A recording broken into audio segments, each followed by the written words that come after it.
Hey guys, today I want to talk about leaders, braid to fluorocarbon specifically. Up until this year, I'd never used a leader before in my life.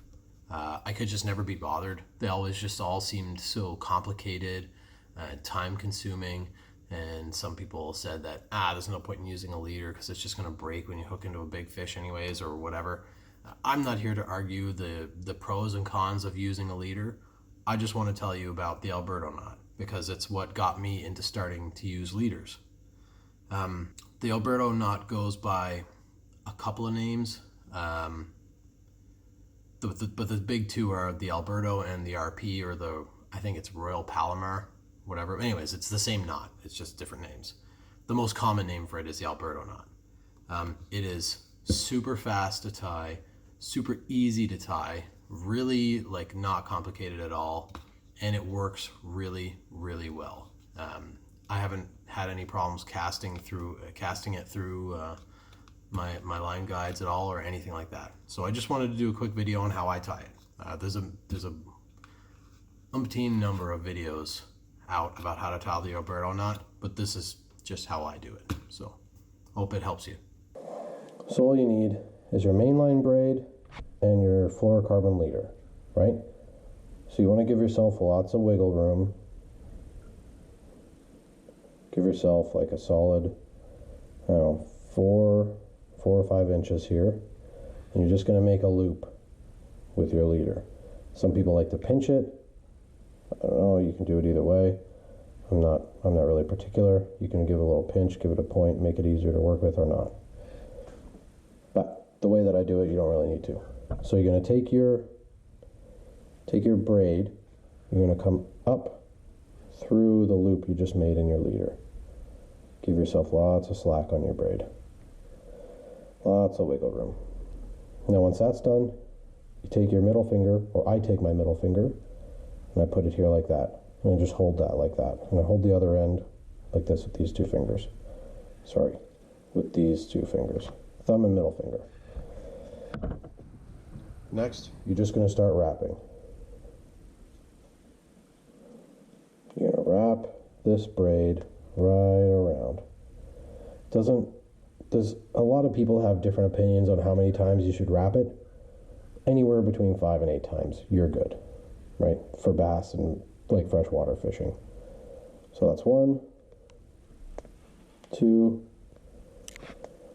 3, 4, 5. I usually do 6. 6.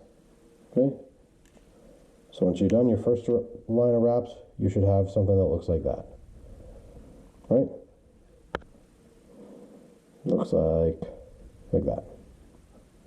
Now you're just going to go back around. And if you can, you should try when you're doing your backwards wraps to wrap it through the gaps of your first one. So 1, 2, 3, 4, 5, 6. As you can see, I didn't make it all the way for my backwards wraps in all the gaps. It's not really a huge deal. It's not the end of the world. It might just be a little easier to cinch down if you get them perfectly, but it's not that big a deal. Now this is where this middle finger comes into play. So you take this end of your braid and you put it back down the way you came out, or the way you came up.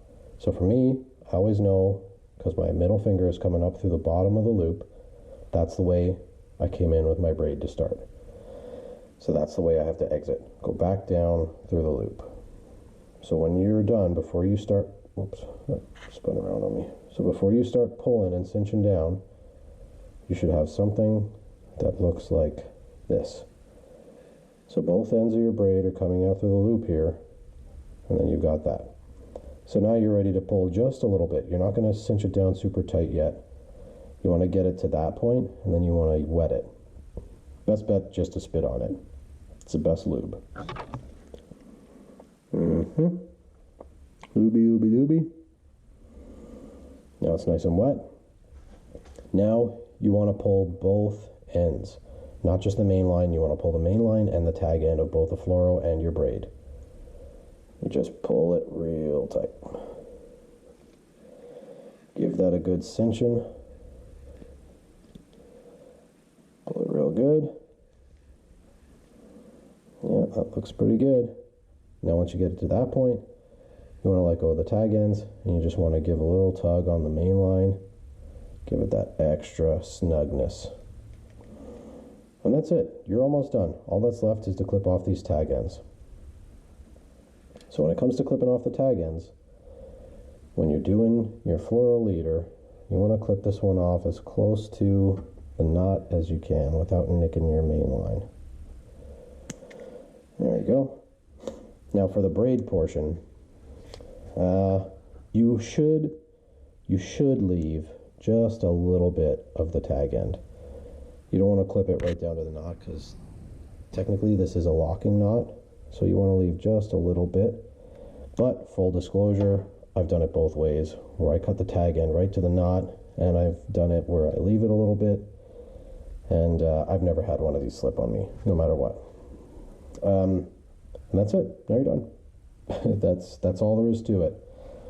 Do it a few times at home, practice it, and you'll be able to do this in no time on the boat, on the kayak, from your bank, or wherever you're fishing.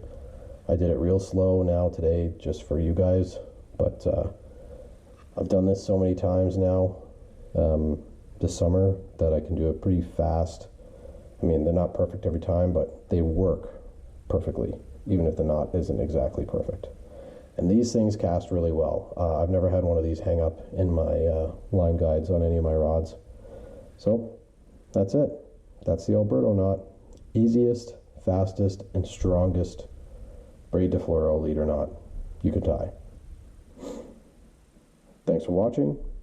If this video helped you, like and subscribe, and I'll see you in the next one.